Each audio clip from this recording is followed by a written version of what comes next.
इसमें बीजेपी के सारा प्लानिंग है। बता देना चाहते हैं नचनिया बजनिया को, वो सब नाचने गाने वाला है, तो वो सब तो गाना उना बजाएगा नाचेगा, उसको क्या पता है राजनीतिक क्या है। क्योंकि उनको भीड़ जुटाने के लिए प्रचार में बुलाते हैं, शूटिंग करेंगे कि जनता के पास जाएंगे। बहुत अच्छा गाते हैं मगर पवन सिंह, उनका आवाज बहुत अच्छा उनके गाना का आप फैन हैं? फाइन है गाना के, बहुत अच्छा गाते हैं। हेलो नमस्कार दोस्तों, आज एक बहुत बड़ी घटनाक्रम हुआ है। उपेंद्र कुशवाहा को एक बहुत बड़ा झटका लग गया है। जी हाँ, राजनीतिक खबर एक है कि पवन सिंह ने आज चुनाव लड़ने का ऐलान कर दिया। अपने फेसबुक हैंडल, ट्विटर हैंडल से यह ऐलान किया है कि वे काराकट से इस बार चुनाव लड़ने जा रहे हैं।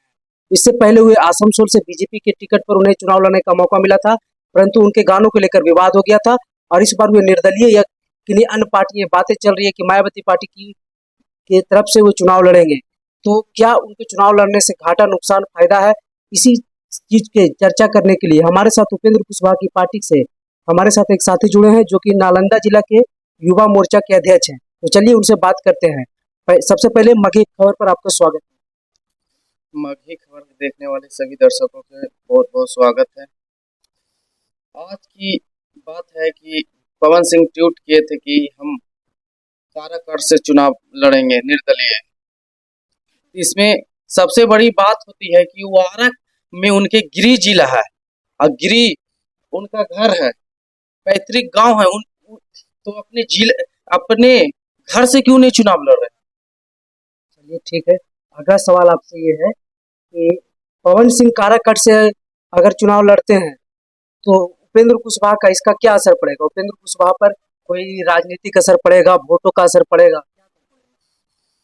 राजनीतिक तो असर पड़ेगा, क्योंकि राजपूतों को 1.5 से लेकर 2 लाख वहाँ आबादी है, तो उसमें तो फर्क पड़ेगा। ये बीजेपी के ही नुकसान है, बीजेपी के ही वोट कटेगा ही। इसमें बीजेपी के सारा प्लानिंग है कि उपेंद्र कुशवाहा जी को ही बर्बाद करने की कोशिश करने जा रहा है। ये बीजेपी के बी टीम उतारा गया है पवन सिंह को। तो अगर 1.5 से 2 लाख वोट काट लेते तब तो उपेंद्र कुशवाहा की हार तय है। हार तय नहीं है, अभी कांटे की टक्कर हो गई, मगर नहीं तो वो पवन सिंह जी अपने आसनसोल से चुनाव लड़ते तो उपेंद्र कुशवाहा, मानिए उपेंद्र कुशवाहा जी लगभग 1.5 से 2 लाख वोट से जीतते। चलिए, इस बात को तो मानते हैं कि पवन सिंह को आने से उपेंद्र कुशवाहा को नुकसान हो रहा है। नुकसान तो है, क्योंकि ये एक ही एक ही वोट पर दो लोग लड़ रहे हैं, तो कुछ तो नुकसान होगा, मगर नहीं, नुकसान तो कुछ तो होगा, ये तो जान लीजिए। तो अगला सवाल है, अगर काराकट से 2 से 2.5 लाख अगर राजपूतों का वोट है तो उपेंद्र कुशवाहा को मोर्चा कैसे संभालेंगे? मतलब उस वोट बैंक को किस प्रकार से अपने पक्ष में लाने की कोशिश करेंगे? अब तो पवन सिंह लड़ने का ऐलान कर दिए। जनता इसमें मालिक है, जनता को निर्णय लेना है कि एनडीए की सरकार बनाना है, ये महागठबंधन की सरकार बनाना है, वो तो जनता डिपेंड करती है, जनता ही मालिक होती है। चलिए ठीक है, पवन सिंह पहले बीजेपी में थे, तो क्या बीजेपी का ही तो यह चाल नहीं है? अगर बीजेपी के कैंडिडेट, अगर बीजेपी ने उन्हें इसी साल आसनसोल से टिकट दिया और तुरंत ही वो टिकट कटा और निर्दलीय लड़ने का ऐलान कर दिया, तो उपेंद्र कुशवाहा के खिलाफ ये साजिश तो नहीं है? पूरी तरह से साजिश किया जा रहा है, माननीय उपेंद्र कुशवाहा जी के साथ पूरे तरीके से ही साजिश किया जा रहा है, पूरे प्लानिंग के साथ साजिश किया जा रहा है। उपेंद्र कुशवाहा खिलवाड़ किया जा रहा है, क्योंकि उनके गिरी जिला आरा, उन अपने घर पैतृक गांव क्यों नहीं लड़ रहे हैं वहां से? तो आपको कहने का मतलब ये हुआ कि जिस प्रकार से 2020 के चुनाव में जेडीयू को, एलजेपी को लड़ाकर, चिराग पासवान की पार्टी को लड़ाकर जेडीयू के खिलाफ साजिश हुआ था, उसी प्रकार से इस बार उपेंद्र कुशवाहा के खिलाफ साजिश हो रहा है। ये तो पूरी सच बात है कि जिस तरह 2020 की चुनाव हुई थी, जिसमें ये चिराग पासवान ने पूरे हनुमान बन के नीतीश कुमार की छवि को खराब करने के लिए, उनके क्षति करने के लिए पूरे प्लानिंग की गई थी। इस बार ही भी उसी तरह माननीय उपेंद्र कुशवाहा जी को काराकट में उसी तरह के अभी साजिश की जा रही है। ठीक है, तो अगला सवाल आपसे ये है, बीजेपी के राजपूत नेता क्या पवन सिंह को वोट काटने से बचा सकते हैं? या BJP, RJD, sorry BJP, LJP और भी जितने भी एनडीए के सहयोगी दल बच सकते हैं, बस मोदी लहर है, बस माननीय उपेंद्र कुशवाहा जी एक छवि जमीनी नेता हैं और एक अच्छे इंसान है, बेहतर इंसान है, उनके चेहरे पर और बीजेपी मोदी के चेहरे पर और अमित शाह के चेहरे पर वोट मिले तो वो बहुत अच्छे वोट से जीतेंगे। और खास करके हम बता देना चाहते हैं, नचनिया बजनिया को कभी नेतागिरी करने नहीं आता है, क्योंकि वो उनको नाचने या गाने का फुर्सत नहीं मिलता है। तो उस प्रकार से तो नवादा से गुंजन सिंह है, पत्रकार मनीष कश्यप भी लड़ रहे हैं अपने क्षेत्र से, तो ये दोनों भी तो निर्दलीय उम्मीदवार हैं। उसी तरह से पवन सिंह भी हैं, तो आप इस बात को कैसे कह सकते हैं नचनिया बजनिया? इस बात को ये कह रहे हैं, उनके पहले तो आसनसोल में उनको कंफर्म टिकट गया है, तो उनसे ही नकार गए। फिर यहाँ से क्यों गए? अपने घर से लड़ते ना। गुंजन सिंह को घर नवादा है तो अपने लड़ रहे, वो पहले से ऐलान कर चुके थे लड़ने का। कोई जरूरी नहीं है, जैसे विवेक ठाकुर नवादा से आकर लड़ रहे हैं, तो कोई भी कहीं से चुनाव लड़ने की सभी को स्वतंत्रता होती है। चुनाव लड़ने की स्वतंत्रता होती है, ये पूरी तरह सबको लोग पता है, सभी लोग के पता है। पर उनके सबसे बड़े गिरिडीह जिला में क्यों नहीं लड़ रहे हैं? क्योंकि वहाँ के अपनी समाज के वहाँ लोकसभा चुनाव लड़ रहे हैं। आर.के. सिंह इसके खिलाफ नहीं लड़ना चाहते। पवन सिंह के एक साजिश के तरह, बीजेपी के साजिश के तरह माननीय उपेंद्र कुशवाहा काराकाट में चुनाव लड़ाया जा रहा है, क्योंकि वहाँ बैकवर्ड क्लास के हैं माननीय उपेंद्र कुशवाहा जी के खिलाफ लड़ाया जा रहा है, क्योंकि इनके छवि को ध्वस्त करने के लिए जा रहा है।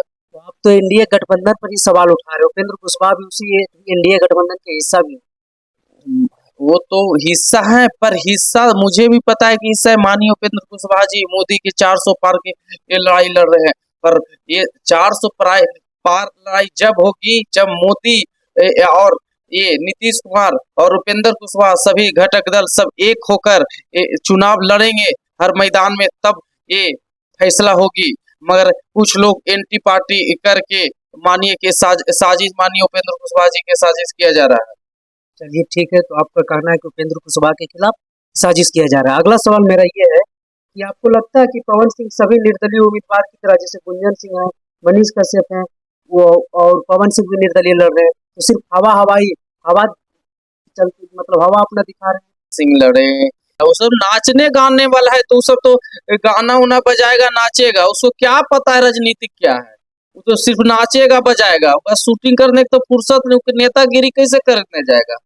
इससे पहले भी पवन सिंह बीजेपी के प्रचार में 2019 का चुनाव हो, 15 का विधानसभा चुनाव हो, वो भारत के अन्य राज्यों में जाकर चुनाव प्रचार किए हैं, तो आप कैसे कह सकते हैं कि वो राजनीति करना नहीं जानते? राजनीति करने प्रचार करने कोई बड़ी बात नहीं है, क्योंकि उनको भीड़ जुटाने के लिए प्रचार में बुलाते हैं। पवन सिंह को, गुंजन सिंह को, जितने भी कलाकार हैं, कलाकार देखकर ही भीड़ जुड़ता है, इसलिए वो प्रचार में जाते हैं। चलिए ठीक है, आपका कहना है कि भीड़ जुटाने के लिए ही इन सभी कलाकारों को बुलाया जाता है।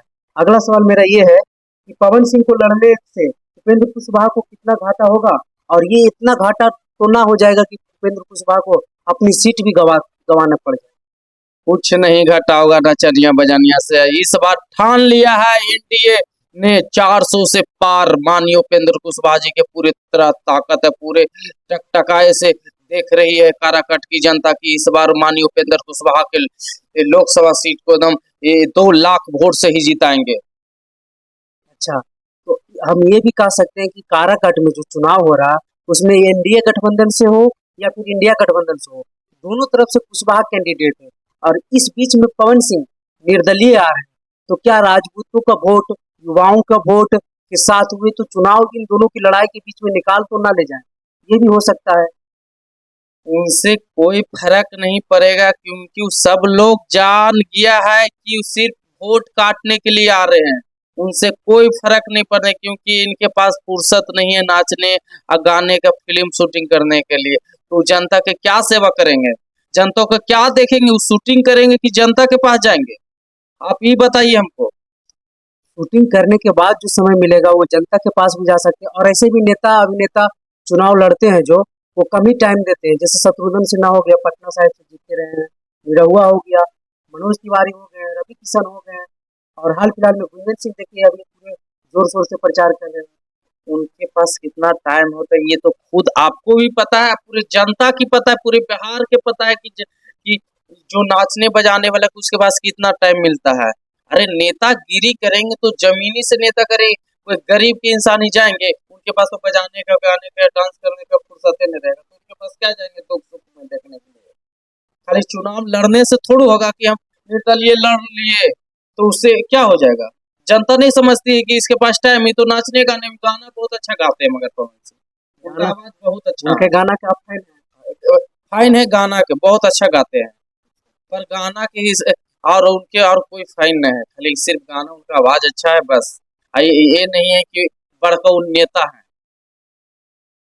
चलिए, तो ये वीडियो आपको कैसा लगा पवन सिंह के बारे में? हमारे साथ जो उपेंद्र कुशवाहा के पार्टी से नालंदा जिला के युवा मोर्चा के अध्यक्ष थे धर्मेंद्र कुशवाहा, और हम दोनों के बीच बातचीत कैसा लगा ये आप कमेंट बॉक्स में बताइएगा। वीडियो देखने के लिए धन्यवाद।